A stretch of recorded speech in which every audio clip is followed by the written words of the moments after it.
друзья! Я хочу сегодня с вами поговорить об одном из самых коротких путей к успеху в вашей карьере.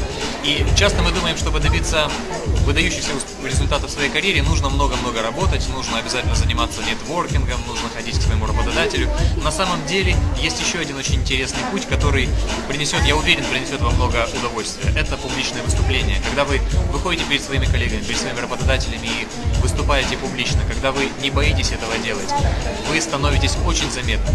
И как только у вашего руководителя или у руководителя вашего руководителя возникает идея, что нужен кто-то, кто поможет им сделать прорыв в бизнесе, или кого можно поставить на какую-нибудь новую ответственную должность, они обязательно вспомнят вас. Ну или как минимум увидят вас на сцене и осознают, что эта звезда — это вы. И поэтому я предлагаю вам чаще выступать, не стесняясь выходить, выступать и получать от этого удовольствие. Есть два таких небольших секрета, как это можно сделать. Первое, что предлагаю вам сделать, это выходить на сцену с ощущением того, что вы главный человек в аудитории.